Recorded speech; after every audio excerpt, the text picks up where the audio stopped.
What's one thing that all of these devices have in common?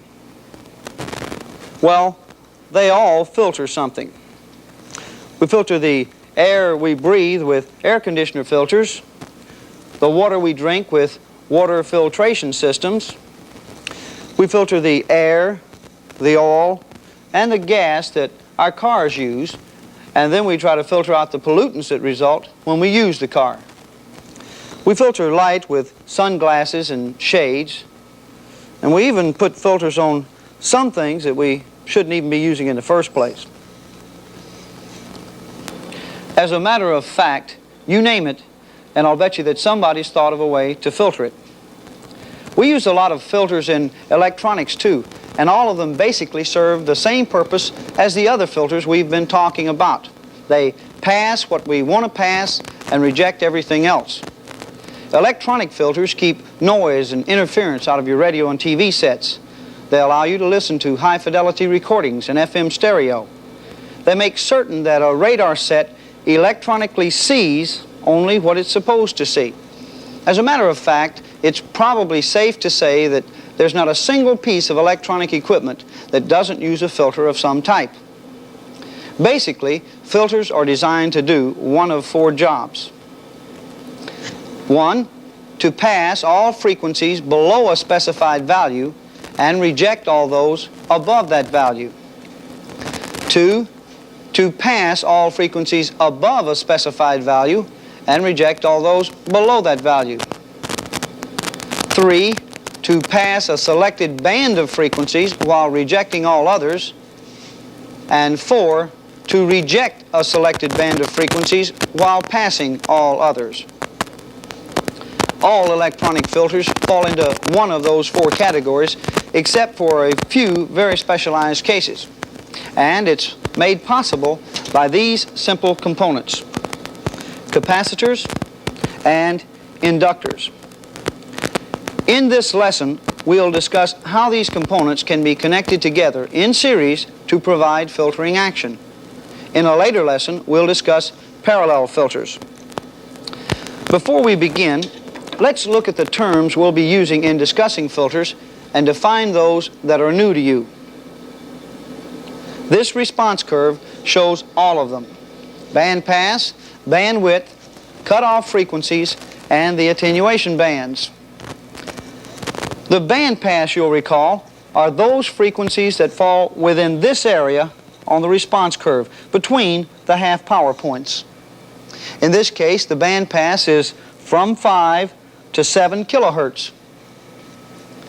The bandwidth then, or the width of this band of frequencies, is 2,000 hertz, or 2 kilohertz. The cutoff frequencies are those frequencies below or above which there is no usable output from the filter. Here, below the cutoff frequency of 5 kilohertz, there's no usable output, and above the cutoff frequency of 7 kilohertz, there's no usable output.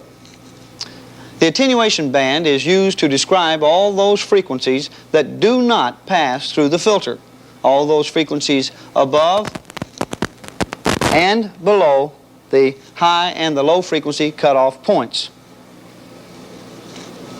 A basic filter circuit is the inverted L configuration, so called because it looks like an upside down or an inverted L. By plugging into the series and the shunt positions of this circuit the correct values of inductance and capacitance, and in some cases resistance, we can accomplish all four basic filtering actions. Now, in this circuit, total current will always pass through the series component. However, only part of total current passes through the shunt component, the rest going through the load impedance. The important point to note in this arrangement, though, is that the voltage felt in the output voltage, is the same as the voltage across the shunt, because they're in parallel. And the voltage across the shunt is dependent on the voltage developed by the series component, because the voltage across the shunt is equal to the total applied voltage minus the voltage drop across the series component. Thus, this circuit acts like a simple voltage divider.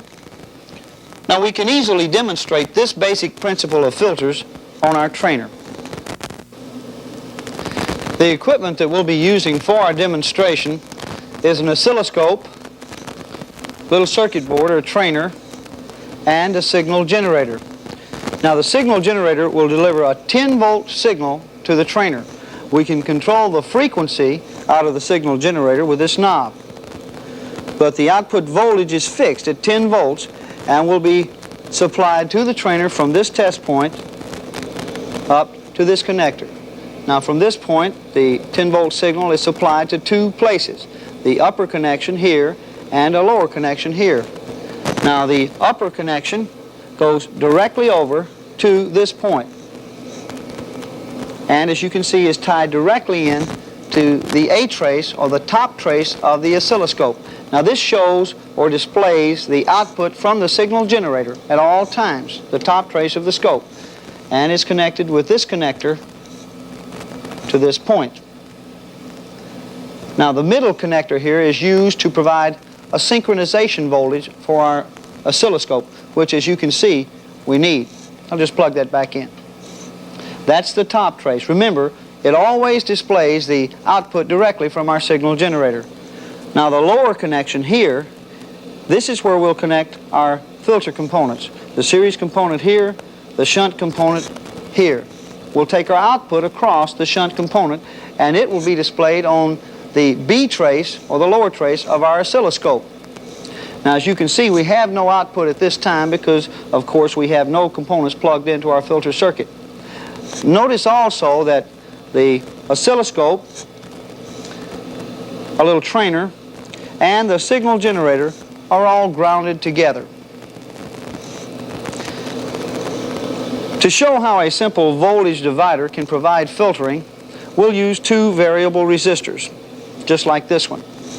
Now you'll note that this is nothing more than a variable resistor that I've connected with a couple of test leads so that I can plug it directly into my trainer for use during the demonstration. Now we'll put one here in the series position and one here in the shunt position to illustrate how the voltage dividing principle will work to affect the output voltage. Well, here I'll just plug this one in, the shunt position, like that, and there, and we'll put this one in the series position, like this. Now that audio tone that you're hearing in the background, that audio tone results because I have a loudspeaker connected to this point on the trainer. Now this is the output of our trainer, so that the tone will always indicate whatever is coming through the circuit.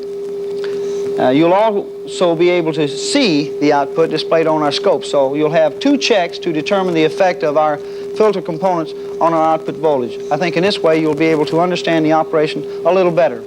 Now remember, the generator output, which is applied here, will go through the series component, then down through the shunt component to ground, and we'll be taking our output across the shunt component.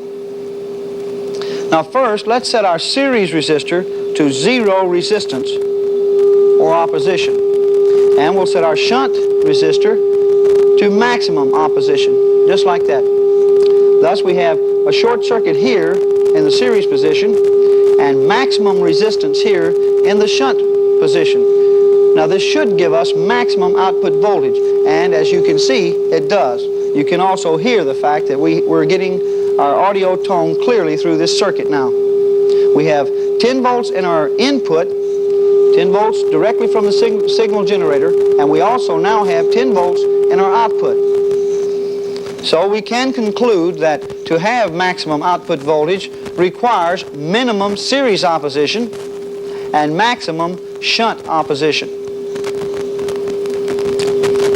Now let's set our series resistor to its maximum position and the shunt to its minimum position. Now as you can see, we have no output at all, and you can also notice by the fact that we have no audio tone that there is 0 output. We have all our voltage now being dropped across the series component. Our conclusion is then that to have minimum output voltage requires maximum series opposition and minimum shunt opposition. This is what we want our filter to accomplish. For those frequencies we want to pass through the filter and on to the output, say 500 hertz, we'll want the shunt opposition to be maximum, like this, and the series opposition to be minimum, like this. Thus, this frequency, 500 hertz, will pass through the filter and on to the output. Now, for those frequencies we want to reject and not allow to pass through the filter, say 700 hertz, we'll want the series opposition to be maximum, like that, and the shunt opposition to be minimum. Thus, this frequency, 700 hertz, is now being rejected. The voltage dividing principle works. We can pass or reject specific frequencies, but since resistors are not frequency-sensitive devices, this system is not very practical, is it? The circuit is now rejecting 700 hertz, all right, but it's also rejecting all other frequencies as well. If we set it to pass one frequency, say 500 hertz, by selecting maximum shunt opposition and minimum series opposition, like this, well, it not only passes the frequency we want to pass, it passes every other frequency as well. What we need in our filter circuit then are components that will react automatically to input frequency changes by adjusting their own oppositions and thus altering the output voltage. In other words, we need frequency-sensitive components. Inductors and capacitors fit this need. They are frequency-sensitive. X sub L, inductive reactance, is the opposition an inductor offers to current. At a low frequency, the inductive reactance is small. At a high frequency, it's large. X sub C, or capacitive reactance, is the opposition a capacitor offers to current. At a low frequency, it's high. At a high frequency, it's low. By plugging these two components into our circuit, we can meet the requirement for frequency-sensitive components to operate the filter. The first filter action we will demonstrate is the passing of low frequencies and the rejecting of high frequencies. In other words, we'll have a low-pass filter. Now, from what we've previously established, in order for our circuit to pass low frequencies, the series opposition must be low at the low frequencies. The inductor, then, must be our choice for the series component, because at low frequencies, its opposition is low. Then, too, the series component should be able to reject the high frequencies. The inductor can also do this, because its opposition is high at the higher frequencies. So the series inductor is always used to pass low frequencies and to reject high frequencies. The shunt opposition, however, must work the other way. That is, it must be large at low frequencies so it can develop our output voltage, and it must be small at high frequencies to shunt them away from the output. The capacitor fills the bill for our shunt component. At low frequencies, it offers a large opposition. At high frequencies, a small opposition. So the shunt capacitor is always used to pass low frequencies and reject high frequencies. This circuit, then, a series inductor and a shunt capacitor, serves as an inverted L low-pass filter. It passes low frequencies, rejects high frequencies. All right, now let's hook up the trainer in the configuration we've just illustrated, that of the low-pass filter. First, we need a capacitor in the shunt position. Okay. Then, the inductor goes in the series position. And there's our output from the filter.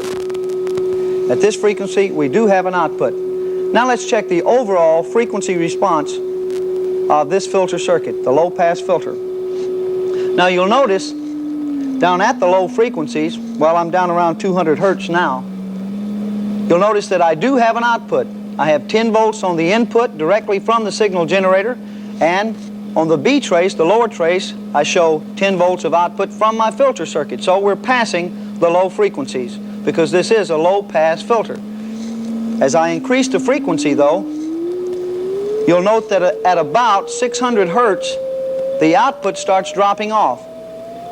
Now we're beginning to reject higher frequencies, which again the low-pass filter must do, must reject the higher frequencies. Here at about 1200 hertz, you can see that, well, I hardly have anything at all in the output. So we're rejecting these higher frequencies. With a 10 Henry inductor and a 0.01 microfarad capacitor as my filter components, I'm passing all frequencies from, well, about 1 hertz on up to about 600 hertz, on up to about this point. But those frequencies above 600 hertz are not getting through. They're being rejected by our filter circuit.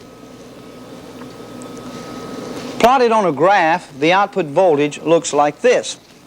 Here, at about 600 hertz, the output drops below 7 volts.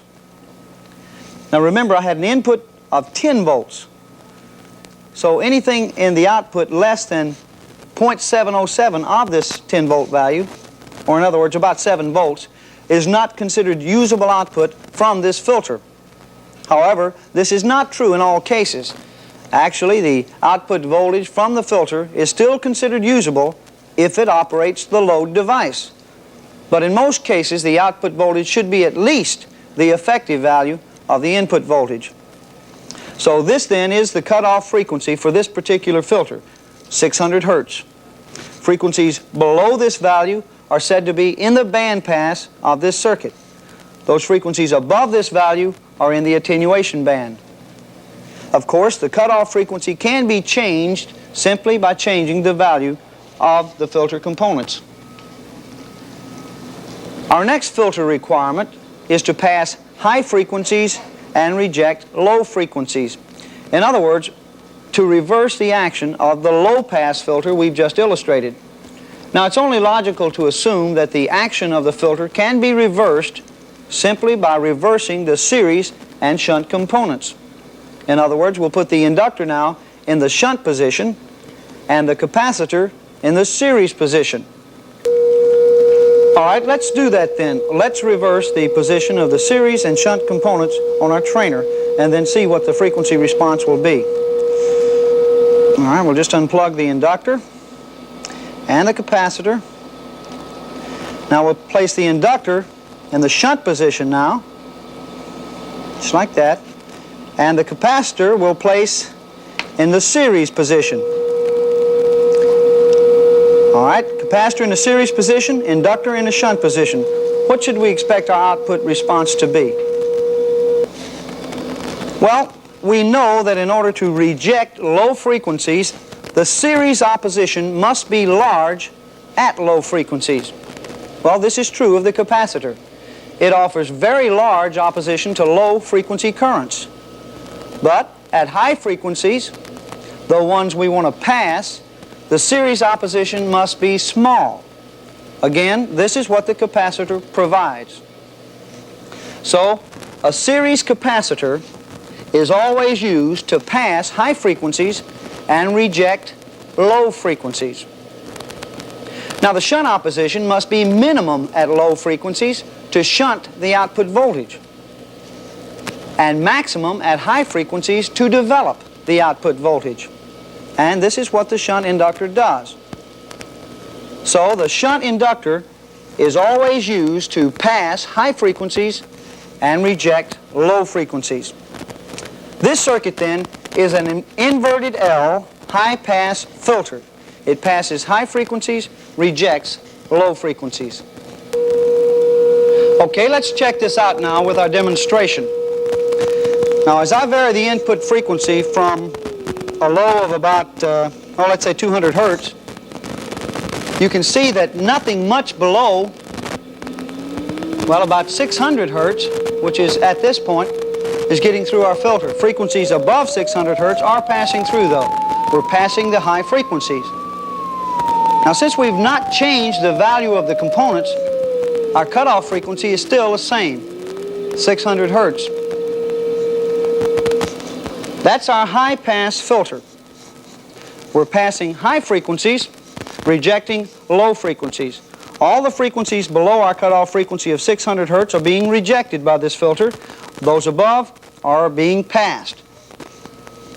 But suppose we want to reject both lows and high frequencies and only pass a small band of frequencies right around 600 hertz. You'll recall that this was the third filter configuration that we mentioned earlier. Using this inductor and this capacitor, and with the addition of this resistor to the circuit, let's design a filter circuit that will pass a band of frequencies between, say about 500 hertz and 700 hertz with a center frequency of 600 hertz. Now, we're only going to be passing this small band of frequencies. The rest of the frequencies we want to reject. Now, what does this mean in terms of our series and shunt oppositions? Well, we know that in order to pass 600 hertz, our series opposition must be low at a frequency of 600 hertz. But at frequencies above and below that, the series opposition must be very high in order to reject those other frequencies. Well, at 600 hertz, the inductor we've been using in our demonstration has an opposition of 31,400 ohms. The capacitive reactance of the capacitor we used at 600 hertz is also 31,400 ohms. Now, individually, neither component, neither the inductor nor the capacitor, can do the job of passing a band of frequencies around 600 hertz. But when we place them together in series, like this, a rather remarkable thing occurs. Since inductive reactance and capacitive reactance are opposite forces, they're 180 degrees out of phase, and since in this case they're equal values, 31,400 ohms at 600 hertz, the combined reactances exactly cancel each other. So the net effect of the combination is to offer minimum opposition to 600 hertz. In other words, it's simply a series tank circuit, and as you've learned previously, a series tank circuit offers minimum opposition to the resonant frequency and maximum opposition to all other frequencies. Now, the shunt impedance in this case can be purely resistive, simply a resistor, since its only use is to develop the output voltage. Now, since the series tank opposition is minimum at the resonant frequency, circuit current will be maximum. This current will flow through the shunt resistor and develop the output voltage. At all other frequencies, however, the series tank opposition will limit circuit current to the extent that very little current will flow through the resistor, thus very little output voltage will be developed. Okay, the generator is connected to the inductor, these leads here, here's our inductor, and then to our capacitor, down through this resistor and this little shorting wire, and to ground. Now, at frequencies below 500 hertz, the output drops to minimum, as you can see. Now, as I increase the generator frequency, you'll note the output start to rise until at about 600 hertz, the output is maximum. As a matter of fact, it's about the same as our input frequency at this point. Now, further increase in frequency causes the output voltage to decrease again. So we're passing just this small band of frequencies between 5 and 700 hertz. Now, on a graph, you can see that at about 500 hertz, the output voltage is 7 volts. And again, at about 700 hertz, the output drops back to 7 volts. So in between these two frequencies, we have usable output from the filter between 5 and 700 hertz. So 500 hertz and 700 hertz are the cutoff frequencies, and the band pass of this filter is 500 to 700 hertz. The bandwidth is 200 hertz. These frequencies are in the band pass of this filter. All those above and below the cutoff frequencies are in the attenuation band. Now, earlier we found that we could make a low-pass filter perform as a high-pass filter simply by reversing the position of the series and shunt components. Well, the same thing is true of this band-pass filter. By reversing the components, as we've done, we can cause the circuit to now reject a band of frequencies and pass all others. In other words, it becomes a band reject filter. Let's see how. Okay, we simply put the resistor in the series position. We're reversing its position, and the LC tank goes in the shunt position, just like that. Now, the series component, the resistor, has no effect on the input frequency because it's not a frequency-sensitive component. However, the shunt component, the LC tank, is frequency-sensitive. Remember, at the resonant frequency, the tank circuit's opposition is minimum. Now, if we have minimum opposition, then we'll have maximum current flow, and this same current must flow through the series component. Thus, the series component, the resistor, will develop a maximum voltage drop. Now, with maximum voltage dropped here, then we must have minimum voltage dropped across the tank. This means, of course, that the output voltage is also minimum because they're in parallel. We're still dividing the voltage. Now remember, at resonance, maximum voltage is developed by the series component, the resistor. At frequencies above and below resonance, however, the tank opposition now becomes maximum. Now, if the tank opposition is maximum, it then will develop the maximum voltage drop across it. So at frequencies off resonance, the output voltage will be maximum. Thus, this filter configuration will reject frequencies right around resonance, but pass all others. Let's demonstrate this.